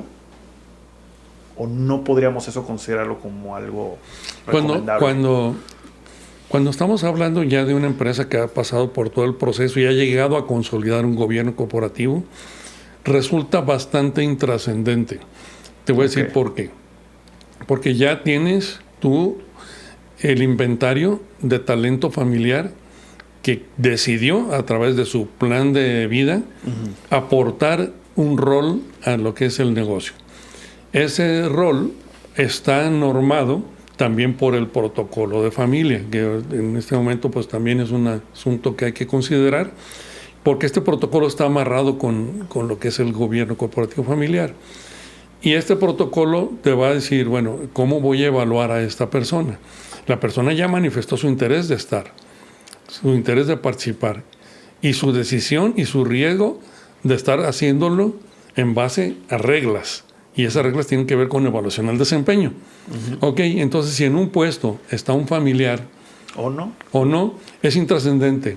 Pero generalmente es deseable que sí. ¿Por qué? Por el espíritu familiar, por esa situación de naturaleza que se hace más fuerte si hay más familiares adentro. Porque pues obviamente pues no es lo mismo ver en un directorio, oye, hay como 20 robles aquí en el organigrama. Ah, caray, pues si tenemos todo este proceso, vas a asegurar que esos 20 robles que están ahí, o 20 Núñez, o 20 Pérez, que son de la familia, están realmente capacitados para estar en ese rol que están desempeñando. Y además, pues va a hablar muy bien del apellido que está reflejándose ahí, porque tuvo la capacidad de trabajar en función de que si no están, se están arriesgando a que el propio sistema de gobierno corporativo pues los va a desplazar. Entonces sí es conveniente que el protocolo mencione que de preferencia, ante circunstancias de perfil y de capacidades iguales, se privilegia a lo familiar. José, ¿cuál ha sido un caso que te haya tocado atender, de cuál hayas aprendido mucho y que te dejó marcado en esta experiencia de atender a clientes en esta materia de consultoría en empresas familiares o de family business? En este tiempo que ya llevas muchísimos procesos, ¿qué he dicho? ¿Qué peculiar aprendizaje o qué interesante la dinámica y cómo pasaron de estar de este estadio a este otro estadio la familia empresaria? Cuéntanos alguna experiencia. Mira, yo no quisiera personalizar y ahí sí tengo mis razones como para decirte tal y tal. Tal y por tales apellidos, porque la verdad es de que todos dejan una ganancia específica, absoluta, en cuestiones de que su experiencia, su proceso fue el más importante en ese momento. Es decir, estamos en conciencia de que cuando un consultor está frente a un compromiso de guiar o de acompañar a una familia por este camino, pues ahí estás dejando todo y ellos también, y dejando todo en cuestiones de conocimiento, de experiencia, eso, porque en cuestión de institucionalidad personal también pues no te vas a involucrar. No se va a involucrar. Hay una parte profesional también que implica que estés siempre desde el mejor enfoque de observador, nada más, no involucrado ahí. Pero mira, hay casos muy concretos que me han enseñado que la ortodoxia es un asunto simplemente como para tenerlo de referencia. ¿A qué me refiero? Por ejemplo, un caso en donde hay 2 directores y así se decidió, incluso por protocolo, de que este negocio iba a tener 2 directores. Oye, 2 directores generales. 2 directores generales. Ok. Oye, ¿y eso cómo se come? O sea, eso no está bien, digamos, ¿no? Desde el punto de vista del manejo jerárquico de las organizaciones, pues es un total y contrasentido. De hecho, pues cómo vas a manejar esto y en cuestiones de responsabilidad, también en el sentido de los estatutos y de gobierno corporativo, de las mejores prácticas. Sí. ¿Eso qué? Bueno, pues esa es la manera en que el negocio resolvió, porque es su decisión, porque es su solución, resolverlo. Oye, ¿y les ha funcionado? Sí. Oye, ¿y están perpetuando el modelo? No. Es una situación en donde, bien curioso, decidieron manejarlo para el presente, porque esa es la mejor forma de que los directores que a la vez encabezan familias, pues estén siempre en alineación y en armonía, porque entre ellos se llevan de maravilla, pero el aspecto de confianza de las familias así se apuntaló. Pero ya decidieron su modelo de sucesión directiva para cuando ellos no estén. El primero que falte lo va a sustituir el otro, pero se va a poner en ese momento de evaluación del resto de las 2 familias, y si no, se contrata un tercero único. Bueno, eso es, por ejemplo, uno de los casos. ¿Y que ha funcionado? Pues, o sea, que es la parte interesante, que no hay recetas de cocina ni recomendaciones que apliquen a todas las empresas y todas las familias. Así es, no hay. La otra es la utilidad del protocolo de familia.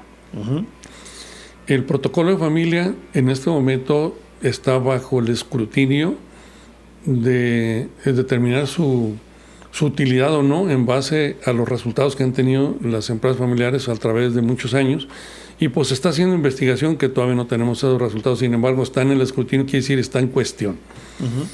Pero yo lo veo muy claro, y desde el principio, hace muchos años, que veíamos que un trabajo de protocolo de familia, desde el punto de vista nada más instrumental, es decir, oye, ahí está todas las reglas del juego y vamos a hacerlo y vamos a trabajar directos en el protocolo porque es lo que nos va a sacar adelante, es un trabajo que generalmente suele dar malos resultados. ¿Por qué? Porque no te están resolviendo de origen nada en función de lo que realmente cada persona quiere hacer, en función de los roles que va a aportar, de lo que quiere en su vida, y lo están metiendo en una caja del deber ser. La camisa de fuerza. Quiere decir que un acuerdo no apalancado o no fundamentado ¿De mis deseos conscientes o de los deseos Me conscientes? me lleva a la muy común área del autoboicot o de los boicots. Es decir, en lo que sucede, dice, a ver, ¿cómo le doy la vuelta a esto? Y así están pensando todos. Y aparentemente puede haber una etapa de armonía en la firma y todo esto, lo que se presentó, pero si no estamos trabajando desde nuestra intimidad hacia lo que es un nivel de alineación que permita que este protocolo realmente se aplique como tal, pues entonces va a resultar que es un bonito proyecto allí. Un florero, como dices. Un florero. Oye, José, ¿qué recomendación le darías al empresario que dice ahorita, ya tengo mi empresa familiar, nunca he hecho nada todavía, pero ya me metí a un montón de cursos a las diferentes universidades, ya fui, vine, entiendo de la materia? ¿Cuál sería lo primero que tendría que hacer este empresario si quiere empezar a generar todo este asunto de la sucesión, si quiere tener todas estas reglas claras para su empresa familiar, si quiere institucionalizarla, pues, esta empresa que no está institucionalizada? ¿Cuál sería ese primer paso? Y segunda, ¿es recomendable, por ejemplo, porque se lo cuestiona a lo mejor este empresario, ¿lo hago yo solo? A ver, hay dos cosas. De acuerdo con tu pregunta, yo diría cuál es el segundo paso, porque el primero, pues ya tiene toda la información, ya fue a cursos, ya sabe, ya se vio podcasts como este, ya se fue a un congreso con el Family Business Network, y ya se entrevistó con los parientes que ya hicieron el proceso, pero no da el paso. ¿Cuál es pues que dé el segundo paso? Que realmente él decida qué quiere hacer. Que realmente, honestamente, se plantee, bueno, ¿y qué quiero hacer con esto? Porque ese es lo que me lleva a la decisión de realmente empezar con un proceso formal que tiene un protocolo de aplicación, que tiene un proceso, un orden del ABC y que requiere compromiso, porque si no me comprometo con una actividad mayor como es esto, pues entonces también la energía va a estar dispersa en otros órdenes de cosas y las prioridades no van a estar en el proyecto que realmente requiere tener un orden de relevancia superior. Es decir, tiene que ser lo más importante para mí en este momento, o una de las cosas más importantes, para darle la energía y el recurso suficiente para llevarlo a cabo. Entonces, ya sé, sí quiero institucionalizar. Lo hago yo, me acerco a que me ayuden. ¿Qué le recomiendas a este empresario? O sea, si yo me junto con mi familia y empezamos a ver las reglas y yo las hago, ¿es recomendable? ¿O sí ayuda mucho tener alguien externo que me acompañe en este proceso? Mira,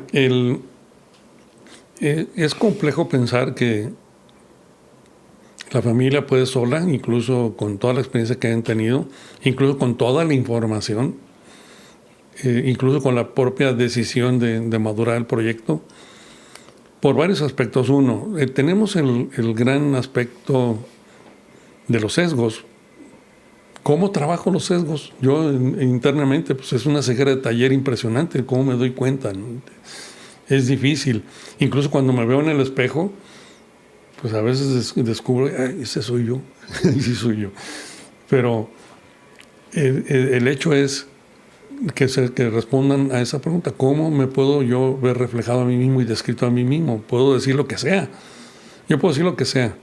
Pero entonces ahí, en principio, necesito tener un nivel de apertura tal que pudiera ser posible que lo logre con un desarrollo de conciencia personal que me permita luego ser el guía o el coordinador de estos esfuerzos.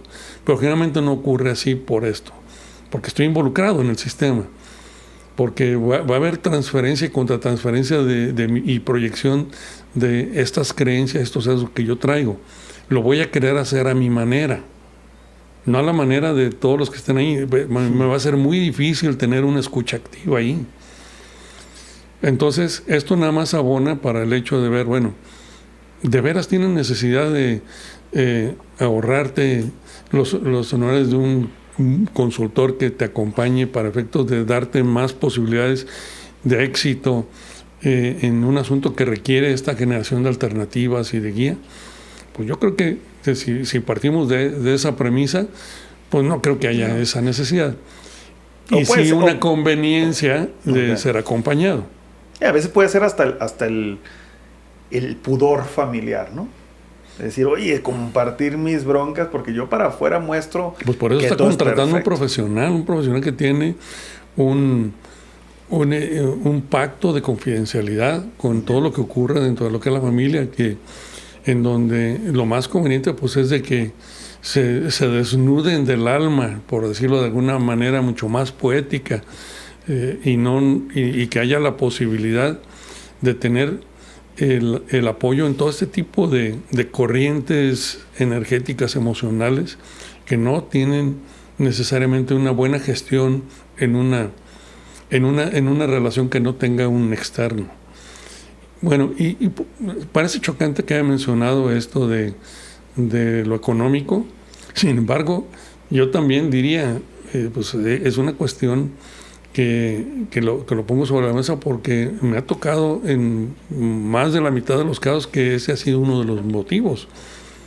Oye, es que pues en este momento pues a lo mejor no tenemos la economía para ir adelante en esto. ¿Cómo? Pero otras cosas sí, ¿no? Pero también habla de una priorización también, ¿no? Habla de la priorización, pero también del valor que le das a la solución. El valor que le estás dando al realmente estar explorando esta solución que es mayor ante lo que es el propio interior y salud y maduración de la empresa de familia. Acaba siendo proyección también, ¿verdad? Sí, es decir, oye, con un proceso de este tipo que si quiero ser bien convenenciero, ¿a dónde voy? Pues fíjate que después de este proceso, el valor de tu negocio, que sí lo tiene, porque pues estás generando utilidades y has estado generando utilidades por los últimos 5 años y seguramente en la proyección la seguirás teniendo. Nada más que, ¿qué pasa si tú faltas? Todo ese valor que ya generaste se suma. Entonces, estás invirtiendo en un proyecto que te va a consolidar ese valor, porque cuando termine este proyecto y esté en presencia de una empresa familiar institucionalizada, ese valor sí puede ser trasladable a través incluso pues, de una venta, de una asociación, de una alianza, y entonces no se va a esfumar, porque ante el plan de sucesión pues va a permanecer. Va a permanecer, sí, claro. O incluso va a ser la posibilidad de que siga en curva ascendente. Oye, José, observando los libros y tu trayectoria personal, por ejemplo, Nuevos Horizontes de la Empresa Familiar, Proceso de Institucionalización de las Empresas Familiares, y luego veo esa transformación de la empresa familiar consciente, falacia ese oxímoron para el bien pensar, luego el camino turquesa. Leo, aparte conociéndote, que te ha llevado, no sé si solamente es esta parte de la consultoría en empresas familiares, me imagino que son más cosas, a este punto en el que has descubierto que la palanca más poderosa es el desarrollo de la conciencia, ¿no? El encontrar vías para ser más autoconscientes, el entendernos mejor, el conocernos mejor. ¿Cómo ha sido ese viaje de José? Porque sí sé que pues obviamente todos los estudios que has hecho, toda esta investigación, eres investigador en el tema, ¿te ha llevado a esta parte? ¿Cómo ha sido ese viaje para ti? ¿Has encontrado que es el único camino para ser un buen consultor, un buen profesional? ¿Es fundamental, no? ¿Cómo lo ves? Bueno, sí puedo tener como referencia mi propio caso. Pero ¿cómo empezó todo en este orden de cosas? Y ya comentamos que era con la crisis en México, en el error aquel de diciembre, con Jaime Serrapuche, Zedillo, Salinas, todos ellos involucrados.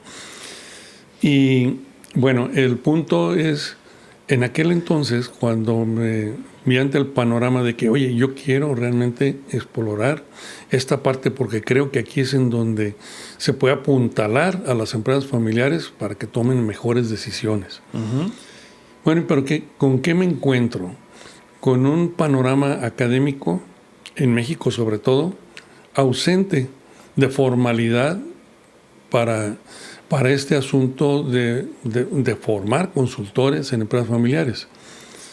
Los consultores en empresas familiares que existían en ese momento principalmente provenían del extranjero, pero que a su vez también provenían de otras áreas y que se habían estado formando para efectos de considerar apoyar a las empresas familiares en estos aspectos. Y entonces ahí nos encontramos con gente que era abogados, que incluso pues que eran psicólogos de empresa, y que todos estaban tratando de organizar una metodología. Desde diferentes perspectivas. Desde distintas perspectivas. Y entonces mi caso es, bueno, en Estados Unidos, en el Family Firm Institute, estaba también en ciernes apenas esta organización y pugnaban precisamente por profesionalizar esta labor de consultoría, que yo creo que ha sido la principal institución en el mundo que lo ha hecho, independientemente y sin tratar de minimizar los esfuerzos, por ejemplo, del IES, del Instituto de Empresas de España, que también con el tiempo pues han generado programas académicos muy interesantes, muy bien estructurados y que pues generalmente pues han dado como resultado y como producto muy buenos consultores.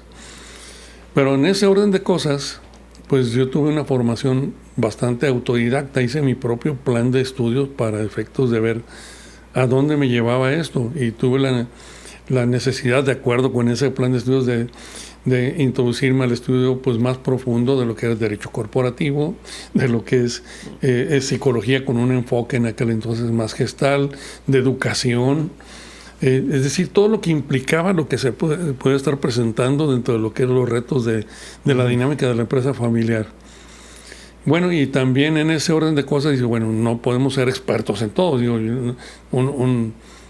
alguien que maneje y domine todas estas áreas para el hecho de guiar a una empresa familiar en un programa de acompañamiento de este tipo, pues no va a ser experto en todo, pero sí en el proceso de acompañamiento y teniendo el conocimiento y la proficiencia suficiente para efectos de enlazar a los verdaderos profesionales cuando se requiera.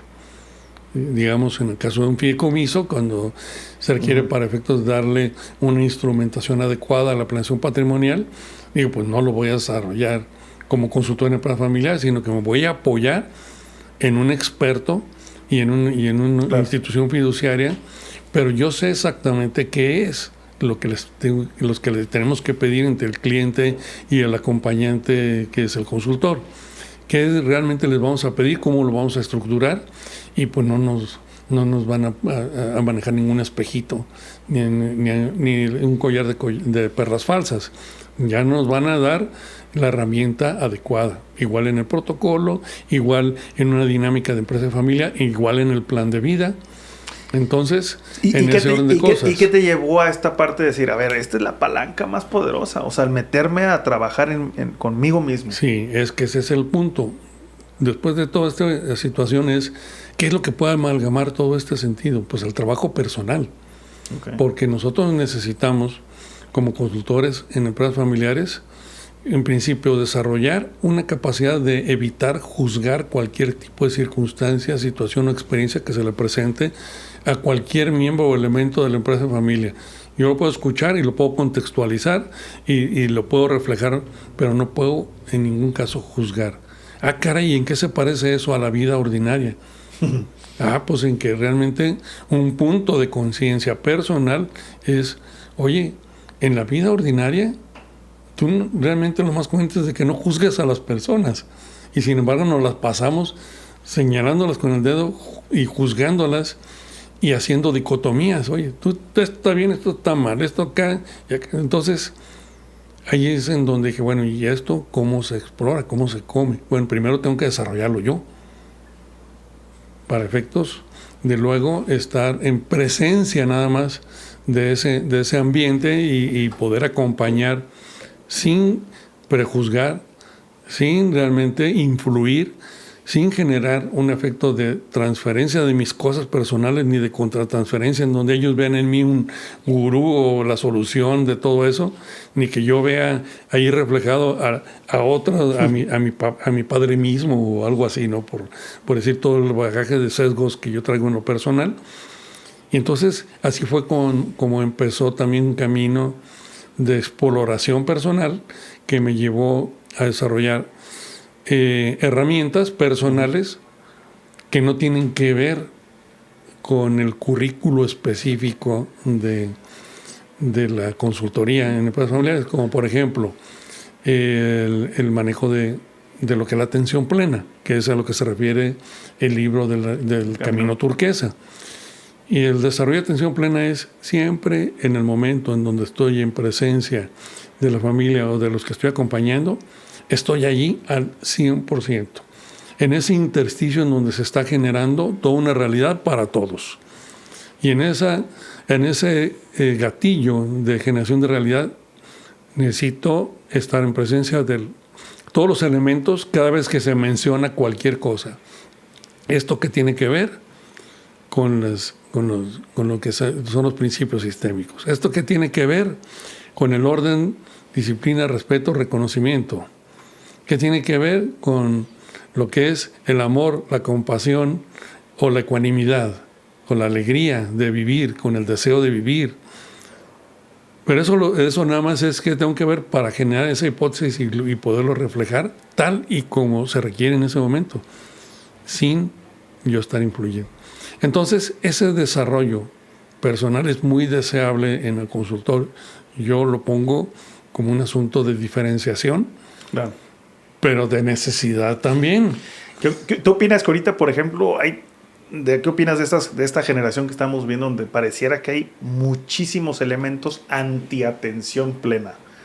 Es evidente que así estamos. Es decir, si hablamos un poquito, y déjame nada más referenciarme en el Camino Turquesa, establezco un panorama de desarrollo personal en donde en principio tenemos que tener un marco de referencia.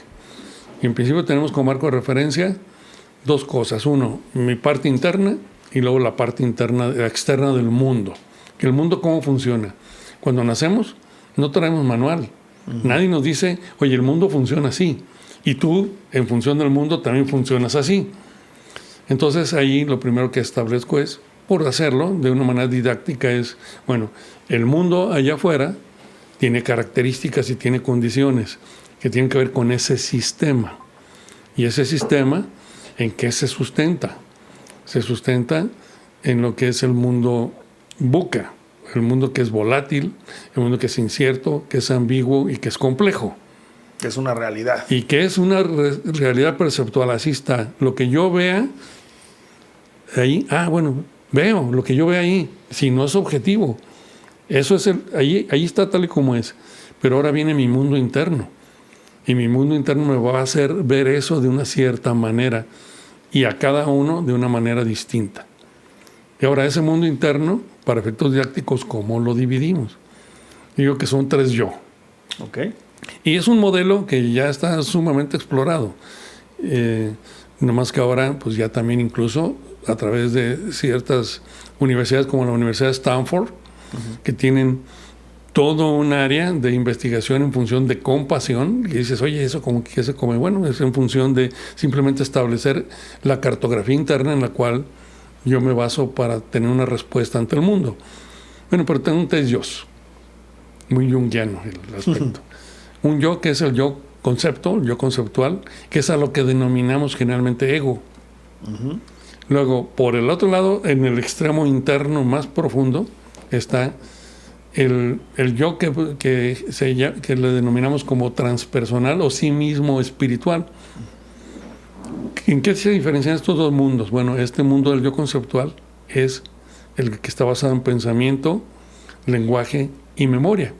3 cosas que necesitamos para estar vivos siempre, y que lo cual distinguimos que estamos vivos, porque en base en esto vemos el mundo y siempre lo vemos con un territorio, un mapa de dualidad. Allí todo es de acuerdo con esto que veo, pues bueno, malo, blanco, negro, ancho, angosto, todas las características hay. Pero es esto, es mi yo concepto, mi yo intelectual. Y el simio espiritual es, bueno, dicen que existe o no existe, bueno, no puede existir para el yo conceptual. ¿Por qué? Porque no tiene pensamiento, no tiene lenguaje y no tiene memoria. Pero si queremos verlo de alguna manera, es de donde venimos antes de nacer y a donde nos vamos a ir después de morir, como quiera que le llames. Como quieras, paraíso, limbo, tierra pura, como le quieras. Ahí no, digo, porque esto de llamarle de alguna manera es del yo conceptual, es de acá, es el que describe, es el que entiende, es el que comprende. Acá es lo que es. Y si no lo quieres, y si lo quieres negar, niégalo, no importa. Al sí mismo espiritual, yo interno, le importa un comino cualquier cosa de acá. Pero ahí está siempre, para efectos de apoyar tu experiencia. Ah, caray, pues como que vivimos un divorcio de eso. Bueno, en ese orden de cosas, ya para no hacerle muy largo el comentario, está el yo de en medio, que es el yo atencional, o el alma, como depende de la tradición. Y es el que une el puente entre uno y otro. Ok. Pero para hacerlo, necesito desarrollarlo. Porque yo puedo vivir toda mi vida nada más en este yo conceptual. Pero voy a pasar de noche, como quien dice. ¿Por qué?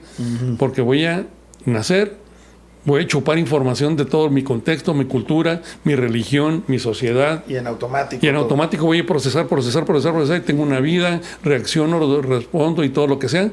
Y pum, de repente, pues ya me morí, se acabó el asunto de la experiencia. Ajá. Pero ¿qué pasa entre esa eventual posibilidad de hacer esta conexión con el otro? Testimonio personal, ¿qué sucede? Simplemente, en principio, se desarrolla algo que John Nasdale, espero haberlo pronunciado bien, Tensdale, habla en un libro que se llama ¿Por qué el mindfulness sí funciona? Ajá. Es un libro maravilloso que te dice, sí funciona porque te genera esta conexión, te genera con una práctica sistemática, una práctica cotidiana, una práctica disciplinada, la conexión entre esta parte y la otra, y te va a abrir una fuente de conocimiento que se llama conocimiento intuitivo del corazón o conocimiento intuitivo holista. Ok. ¿Qué dices? ¿Y cómo sé que tengo ese conocimiento? Porque empiezas a tener un panorama en donde el eje del tener, de hacer para tener, cambió y es soy y decido y tengo derecho a tener y a tener patrimonio y a disfrutar, pero desde la perspectiva del ser. Que cambia te da enfoque, contexto, claro. Te da contexto nada más. Y cambia enfoque, ¿no? Y si cambia tu enfoque, diría Tony Robbins, cambia tu experiencia. Así ¿no? es. Qué interesante, digo, esta parte, obviamente como consultor, yo creo que no solamente es un diferenciador, sino también te genera un propósito diferente al ayudar a las empresas y a las familias, porque pues no es lo mismo un consultor con un enfoque sistémico, pero sin un enfoque consciente, a un consultor sistémico con un enfoque consciente, ¿no? Y más como, no solamente, como una moda, pues, de conciencia, que a veces son peor, sino como una práctica personal que a lo mejor no se refleja en una parte del proceso, pero sí se refleja en cómo ese acompañamiento se lleva, ¿no? con las familias empresarias.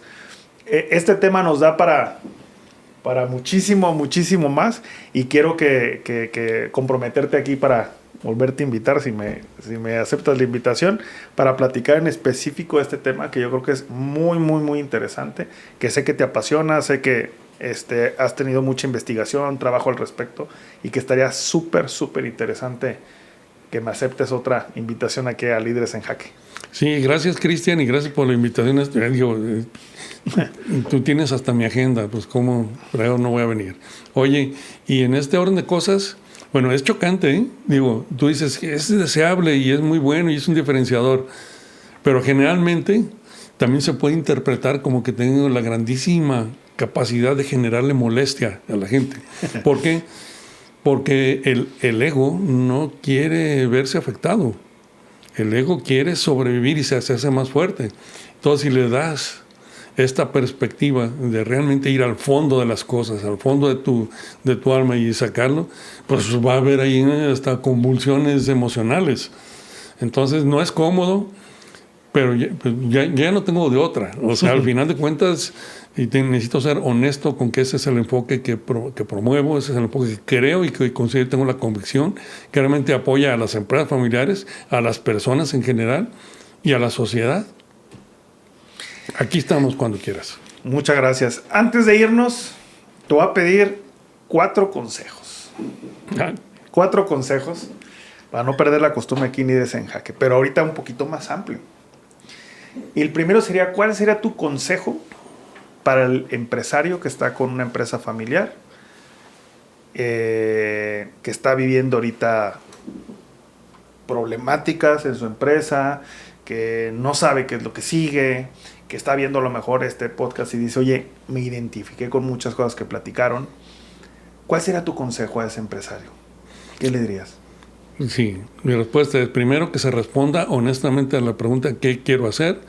Y segundo, cuando se haya respondido, que con compromiso realmente del segundo paso. El segundo paso es ¿cómo lo voy a hacer? Perfecto. Nada más. ¿Cómo? Primero, clarificar para posteriormente avanzar, actuar. ¿Qué consejo le darías a aquellos consultores que van empezando en esta materia, que les llama la atención la parte de empresas familiares?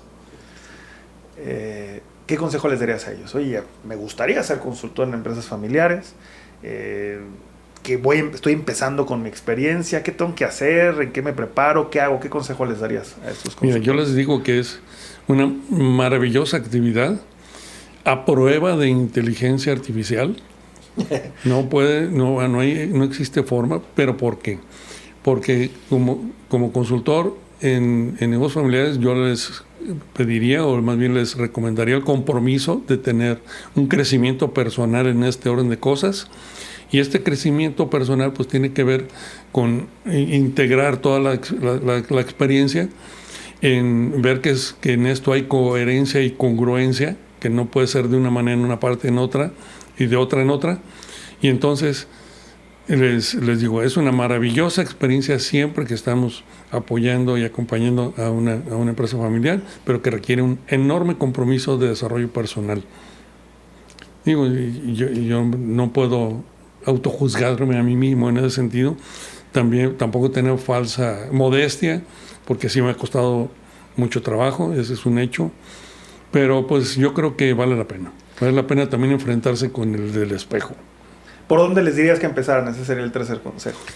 Porque se den un espacio, así como se lavan los dientes, de tener autorreflexión, silencio y una total contacto consigo mismos. Es decir, mediten 5 minutos en el día con una práctica que no sea ni compleja, que sea tal vez de pura respiración, pero que lo hagan, porque ese es el primer paso para tener un real compromiso y acceso a esta puerta de crecimiento. Y el último consejo, a lo mejor se parece otro al pasado, pero ¿cuál sería tu mejor consejo de vida para las personas que nos están escuchando? Que si no tienen un plan de vida en blanco y negro personal, que lo hagan en los próximos 10 minutos, ¿no? Que lo realicen de manera inmediata. ¿Por qué?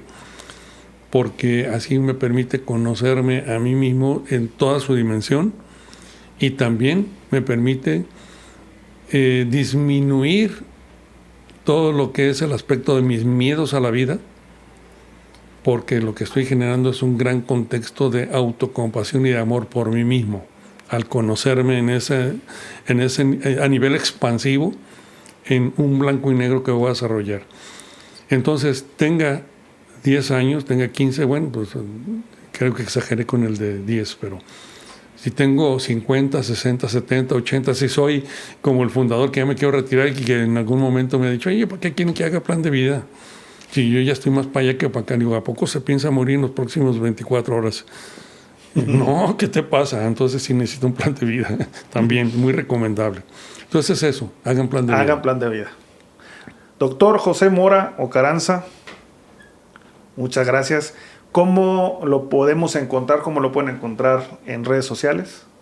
¿Cómo? Bueno, sí, principalmente en mi página personal, si quieren verlo un poquito más en este contexto, es www.josemorao.com. Ahí también existe la posibilidad de contactar con distintas redes sociales, pero sobre todo también en la parte de empresa de familia en heranza.com. Padrísimo. Tus libros, socio, ¿dónde los puede encontrar la gente? Ahí mismo en la página. Lo pueden encontrar en la página. O poniéndose en contacto contigo. Pero principalmente, bueno, ahí la mayor parte lo pueden encontrar en Amazon, otros en Bubok, si lo quieren ver así, en Busca Libre. Okay. Entonces, en la mayor parte de plataformas, y los que no encuentren, pues lo pueden encontrar en heranza.com. Digo, pues al final ahí nos mandan un mensaje de contacto y se los hacemos llegar. Padrísimo. Amigos, pues los comentarios están abiertos por si quieren dejar alguna opinión. Recuerden seguirnos en todas nuestras redes sociales, en Instagram, Facebook, TikTok. Síganos en todas nuestras redes sociales. Y si tienen algún comentario, alguna sugerencia, con gusto la seguimos. Y pues bueno, José, un placer. Doctor José Mora, un placer. Nos vemos para la siguiente invitación, para el siguiente capítulo, para platicar más de este tema que tiene muchísimo de dónde. Gracias nuevamente, cortar. Gracias a ti y a ustedes. Pues muchas gracias. Amigos. Los comentarios están abiertos. Síganos en redes y nos vemos pues en el siguiente.